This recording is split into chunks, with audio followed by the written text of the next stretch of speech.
Hello and welcome. Today we're going to be talking about the 5 reasons that you might feel fearful of speaking up in public. So fear of public speaking can range from a very slight nervousness, so maybe a little bit of butterflies in the tummy or slight tingling in your fingers, or maybe even feeling like a little bit jiggly-legged before you start speaking, to absolutely paralyzing fear. Fear that might need medication to deal with it, fear that literally stops somebody from uttering a single word. Now, most of us aren't at that end of the spectrum, and most of us will range from a slight kind of nervousness to a kind of like really like, oh, I'm not sure I want to do this. And I wonder whether some of that concern, some of that fear, some of that worry stems from this titling that we give it, this, I'm going to do the annoying air quotes, but public speaking. The thing is, as a human being, you will have pretty much from the day that you were born to right now, you will have been voicing your needs. You will have been trying to get the people around you to understand what it was that is that you want. So right from when you were a teeny tiny baby, you would cry to let them know you were hungry. You know, as a toddler, you'd be pointing at the biscuit tin and making kind of noises to say, I want one of those. We have ways of communicating and letting people around us know what it is we want. So as human beings, we are talking in public. We are speaking in public the entire time. But it's when we come to do those pitches, those presentations, those team meetings and updates that we term it public speaking or presenting. And suddenly a switch gets flipped in our mind and that anxiety raises up a level. Now, it might just raise up a level into a little bit of nervousness, which actually can be quite helpful because it really helps us focus.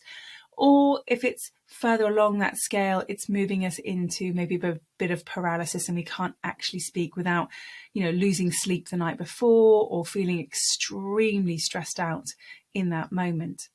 So one of my campaigns in my working life is going to be, let's just ditch that title of public speaking. It doesn't help anybody ever.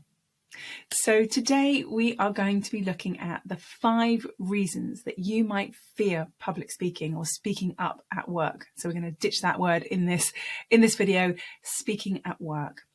So we're going to look at the 5 reasons why you might feel fearful. Now, the reason we want to do that is because depending on the stem, the root cause of your fear, we might want to take different kinds of action. So there may be different mindset work to do. There may be different practical exercises to take. There may be different questions to ask yourself, to work on, to overcome this fear and anxiety. So if we know where the root cause is, we can take the right kind of action and be really swift in remedying that particular thing. Now, it doesn't mean we have to know where the root cause of a fear of speaking comes from. Absolutely not. There's still general things we can do to improve that. But I really feel, having worked with hundreds and hundreds of clients over the years, when we really know where that fear of speaking comes from, we can be so specific with our work. It just means results come that much faster. And why should we bother? Why do we want to worry about getting over something like the fear of speaking? Because most people say, well, I could navigate my career without having to do too much presenting or too much pitching or too much speaking up at work. But the reality is we speak to people all the time in every scenario at work, whether that's chatting with someone at the water cooler, whether that's over lunch, whether that's in the walk to or from the team meeting, we are talking all the time. And our perceived credibility is tied up with how we speak. So if we don't speak up much in meetings, we don't get much airtime, our perceived credibility, i.e. how well we can do our job, will decrease. Now, if we're perceived as someone who's not particularly competent at their job, despite the fact that you might be brilliant in your job and doing a great job, if we don't speak up at meetings, the perception is that you're not as good. And then that impacts your career progression after that, whether that's within your organisation or moving organisations, or if you're running your own business, how your customers and clients perceive you. So it's really important that we strive to improve our ability to speak in public as much as possible. So let's dive in to those 5 reasons why you might fear speaking up at work. So the first fear, and I would say this is probably true of almost everybody that I've ever worked with ever, it may not be their root cause, but it will be in there somewhere, is that we fear the judgment of others. So, if we're speaking up in a team meeting, we might think, oh, if I say this thing, they're going to think it's a really silly idea, or it's half-baked, or, maybe I'm not good enough to be part of this team or this project, or maybe even in this organization. So there's a lot of sense that other people will be listening to what you're saying and judging what you have said or what you think. Now, if we break down each of those things, we'll really begin to realize that the root cause of all that fear of judgment is a sense of not enoughness. So I'm not intelligent enough. I'm not smart enough. I didn't go to the right universities. I haven't been here long enough. I'm not experienced enough. I'm too old, i.e. I'm not young enough. So there's a really strong sense of when we fear the judgment of others, it's because in some way we feel that we are lacking, that everybody else around that table or everybody else in that pitch or presentation is much more experienced, so much smarter, more capable, more organized, whatever. You can find all the different adjectives that you want, but everybody else is more, and somehow you are less. You are less than everybody else. Now, if we feel like that, it is going to come out in the way that we speak, the way that we hold our body, the way that we breathe even. It certainly will affect the words that we choose. So our not enoughness, our fear of being judged by others, it can be really detrimental to the way that we show up. So I have a question for you. Do you sit in meetings and judge others? Do you sit there and think, well, that was a silly idea, or, oh my gosh, he's so daft, or, oh my Lord, he is so arrogant. He thinks he's so clever and he's just not as clever as he thinks he is. Do you do that? Do you sit in meetings and think judgmental things of other people? I'm going to guess no, because you're listening to this video. I sense that you're a human, a heart-centered human being. You are not going to be sitting there judging other people. So the chances are that everyone else in that room is not there sitting there judging you either. That is not the way you behave, unless, of course, you are working in a very toxic environment, in which case that may well be happening. And if that's the case, then we need to have a different conversation about toxic environments. And in fact, there is a video that you can go and watch on exactly that, how to deal with toxic environments. So the thing is, the action you can take here is that construct, that mental construct you have of yourself, of being less than and everyone else being more than, is exactly that. It's a construct. It's something that you have created in your mind. And therefore, as difficult as it is right now, you can also reconstruct it to be you are equal to everyone else, that you have something to offer that room of people that is not being offered elsewhere in that room. So you're unique in that sense. And if it helps, there's a concept, and this was some research done by Adam Grant at Wharton University. There's some research about paranoia and pronoia. So paranoia, you'll know, is this idea that everybody else is out to get you, right? That they're plotting your demise somehow. They're all sat there thinking, you're rubbish, he's rubbish. How do we get her out of this team? The opposite of that, so it's delusional, right? It's not real, it doesn't exist. Now, the opposite of that is also delusional, but it's incredibly positive, and it's called pronoia. So pronoia is this idea that everybody else around that table is plotting your success. So if we've created that mental construct of everybody here thinks I'm stupid, I am less than, there's nothing to stop us from creating a new construct, which is actually, I'm equal to everybody in this room, and I have really unique and individual things to offer this group to avoid groupthink, to avoid us making mistakes that we've made in the past. I've got a fresh perspective. You can create that construct as easily as you created the negative one. Now, it might take some work, some mindset work to do it, and it will take some practical application to apply it in an everyday scenario, but it's absolutely possible. So we can turn around that fear of judgment of others relatively simply. So fear number 2, being imperfect. Now, this is one that particularly affects women.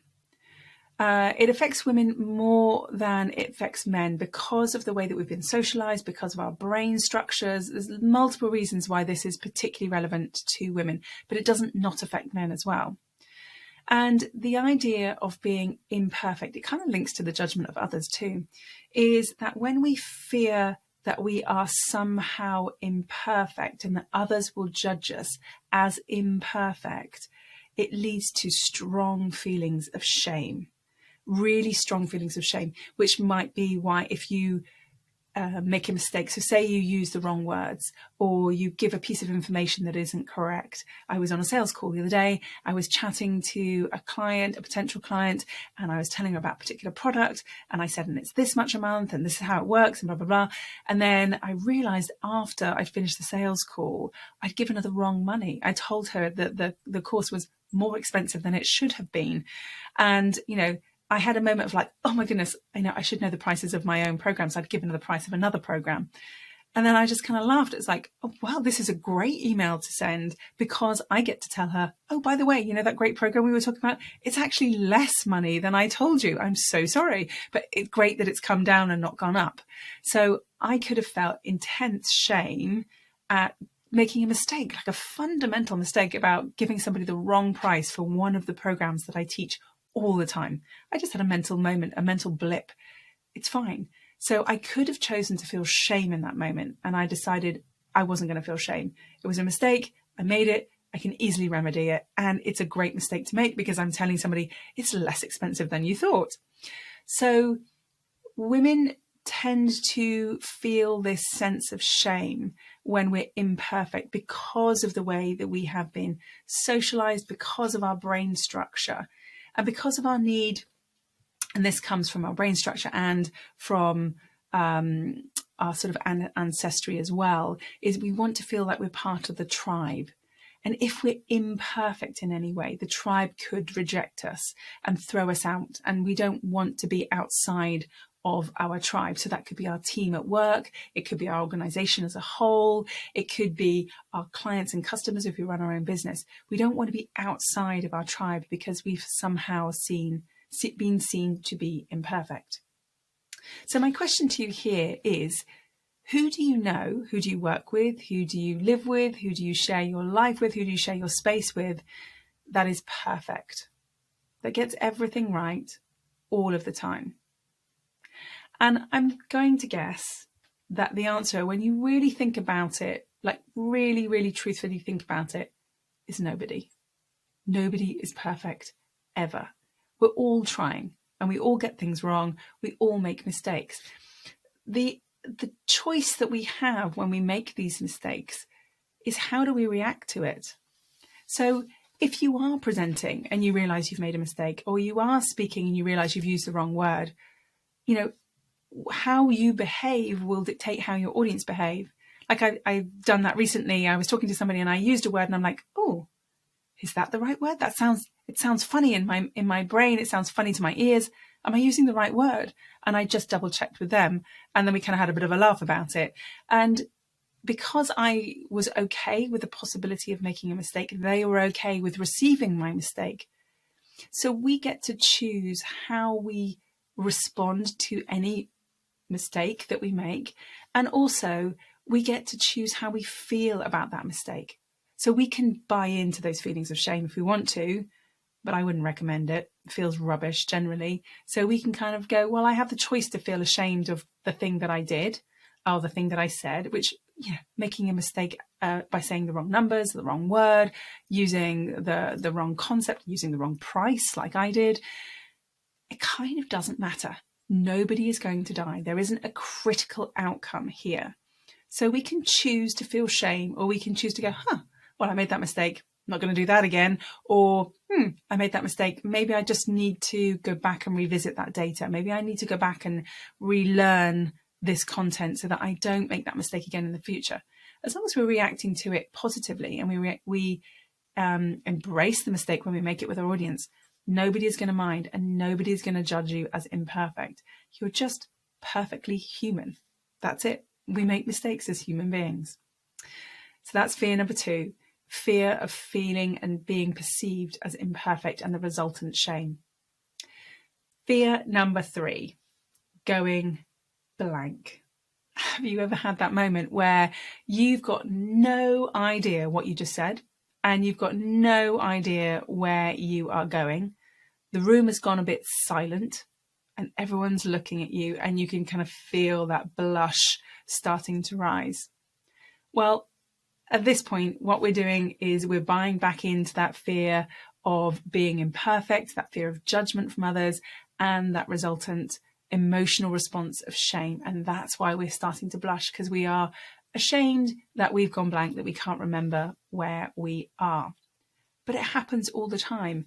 Our brains, particularly in this day and age, find it very difficult to focus for long periods of time. Something might happen in the room, somebody's phone goes off, somebody walks past, there's a noise outside the room. Anything can distract us from our flow, and then we forget where we've been, we forget where we're going to.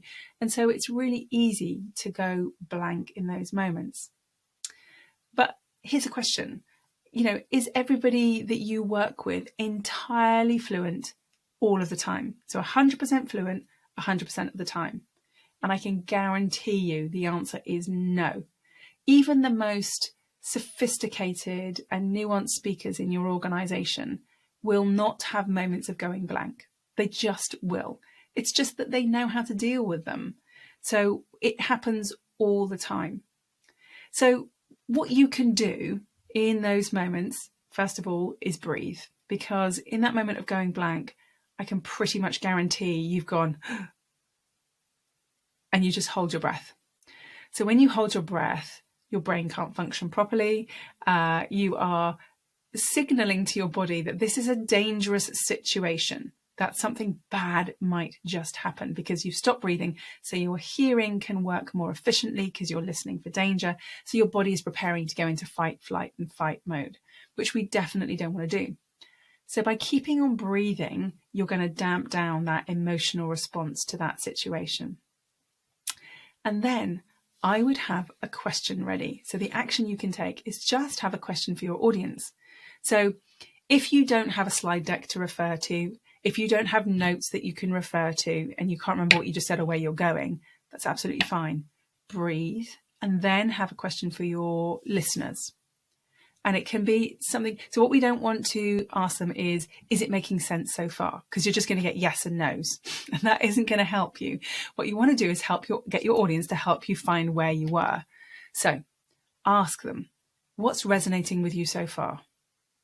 And then they will respond with content that you've given them. And whatever they say will stimulate your mind to go, oh yeah, I've talked about this, I've talked about that. Right, that means we're going on to this thing next. And it's just that little kickstart that you need. But also it breaks the kind of downloady nature of you just talking to them and them just receiving information. And it becomes more conversational, which is absolutely what we want to encourage. We want these talks, these presentations to feel like they're conversations, not downloads. Okay, so that's fear number 3. Fear of going blank, fear of everybody looking at you and you stopping breathing. So now we know we need to have that question ready and keep breathing. That will just kickstart the conversation and kickstart your brain to go, oh yeah, we're talking about this now. So fear number 4 is the fear of being seen. So again, this is something that particularly affects women. We as women are incredibly good at seeing. We're very good at walking into a room and kind of getting the emotional temperature of a space. We understand the nuance of conversation. We are very good at sensing what's going on in relationships, and the relationships within, the dynamics within a room, the power dynamics that are going on. We are incredibly good at noticing all of that information. So we're very good at seeing what is happening. But being seen is a little bit more challenging. So being seen is the moment when everybody is looking at you. And if we go back over the things that we've just talked about, it's kind of not surprising. So we have a fear of being judged by others. We have a fear of feeling like we might be imperfect. And part of that would be going blank or using the wrong words or saying the wrong content. So there's this fear of judgment. So it can feel very challenging to have people looking at you. Excuse me. Okay,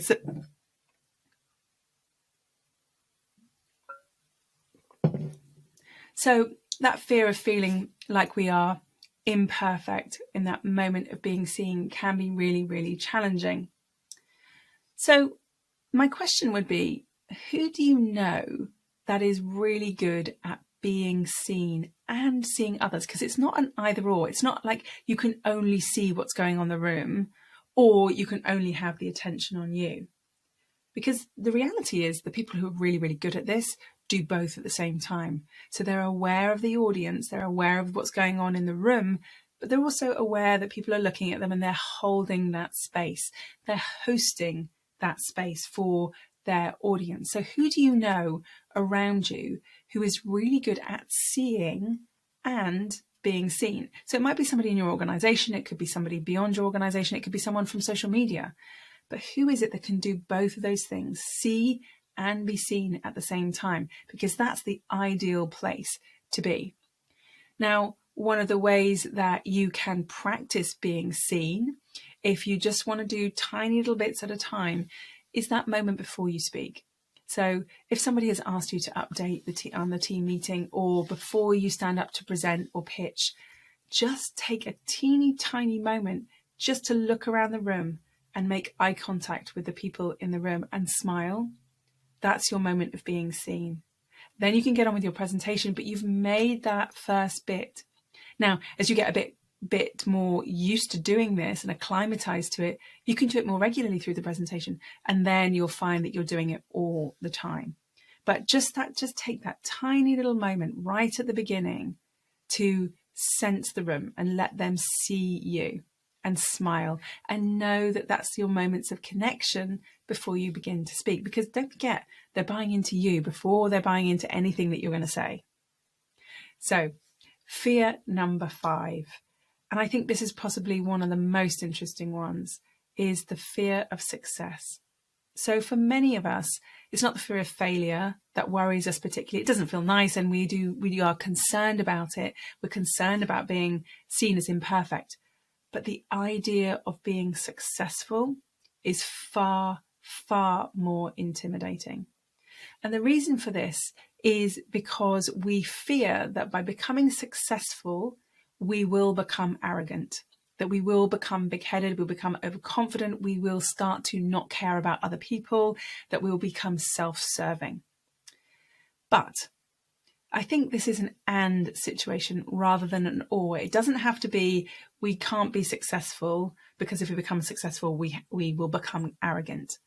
I think it's a case of we can be successful and we can be a decent individual human being, see other people, respond to other people, still care deeply about outcomes and individuals. We don't have to have an either or scenario. So here's the question. Who do you know in your environment who is incredibly successful, does a great job, is happy to be seen, and still manages to see other people? So how do they manage that success and be a decent human being and not become self-serving or arrogant? What is it that they are doing that shows you as an outside observer that they're doing a good job of that? Because if you can start to break down the things that they're doing, it will make the idea of success for you less intimidating. Yeah, it isn't going to necessarily turn you into this awful human being. And I'm quite sure it isn't. It doesn't. I've never had that happen to a single client ever in decades of coaching. So I think it's pretty unlikely it's going to happen to you, but it is a very, very real fear. So what have we talked about today? We've been talking about the 5 reasons why you might personally feel fearful of speaking up at work. So the first fear is the fear of judgment, that other people are judging you for being less than they are. But the reality is, you don't sit in meetings judging other people. The chances they're doing the same thing to you is pretty remote. So you've created this construct. So you can create that. You've created this construct that you're less than and they are more than. You can recreate it so that you are equal. You are providing your unique perspective on this particular scenario. The second fear was about the fear of being imperfect, particularly affecting women here. So because if we are seen to be imperfect, it really invokes feelings of shame for us. But my question to you is, who's perfect? Who do you know in your work, in your environment, who is perfect? And I guarantee the answer is nobody. And you can choose how you feel about things. So you can choose to buy into those feelings of shame, or you can choose not to. The fear of going blank was our third fear. And it's a very real fear, you know, that moment of everybody looking at you. And again, that feeds back into this idea of not being perfect and these the feelings of shame. So have two things that you can do. Number one is to breathe. So the moment you feel like you've gone blank, just make sure you're breathing as deeply as possible. The second thing we need to do is have a question ready, something along the lines of what's resonated with you so far, to kickstart conversation, kickstart your brain into, oh yeah, I've talked about this, this and this. We're now on to that. Our fourth fear was the fear of being seen. So we're very good at seeing, but not so good at being seen. So who do you know in your environment who's really good at that, who can do both things, who can see the group, see what's going on for the group, but also is comfortable with being seen? What are they doing that lets you know as a watcher and a listener that they are comfortable being seen? And what could you steal from their toolkit and bring into your own toolkit? And then the final fear, and like I say, probably one of the most interesting ones, is this idea of success. That in order to become successful, that we will somehow have to ditch our humanity and become very overly confident or perhaps arrogant in the process. Who do you know in your environment who is incredibly good at being successful, but is also a decent human being as well? Because it's a case of and, not or here. And if we can untangle what it is that they're doing, the things that they're doing, and again, take those things into your toolkit, you can move into this area of feeling successful and a confident speaker without worrying that you're going to become arrogant and self-serving. So we've said today that the construct of ourselves is really, really important. How we see ourselves is vital. And we create that construct. So we create that construct if we're feeling less than or imperfect or shameful, or we want to hide, or that we can't be successful because we're going to become arrogant. We've created those constructs. So we can recreate them in a much more helpful, self-serving way. So that by self-serving, I mean it's going to serve you as an individual and your personal success and your personal well-being, not at the cost of your well-being to gain success. That is absolutely not what we want here. So I've got final two questions to offer you. If you are still worried about speaking up in any kind of team meeting at work or any kind of scenario like you might be involved with at work, I want you to think about two things. One, how would it benefit the group, the team, the organization, our clients, whomever, if I contributed? So if I say something, how is that really going to benefit this particular group? And it could be avoiding groupthink. It could be your novel perspective. It could be your specific area of expertise is going to add to the final outcome. So how is it going to contribute to the overall outcome? And number two, how might it damage the outcome if I don't speak up? So how might the outcome be less if I don't add my contribution? Because if you do nothing else, those two questions can be really, really helpful. So how is it going to improve the situation and the outcome if I contribute? And how might it damage the outcome if I don't say something? If you are interested in knowing what to do with one of those particular fears, if one really, really resonated with you and you want to know how to fix it more than the question and the action that I offered, DM me and I'd be more than happy to offer you a few more ideas about how you can start to tackle your root fear of speaking at work. Take care. Speak to you soon. Bye now.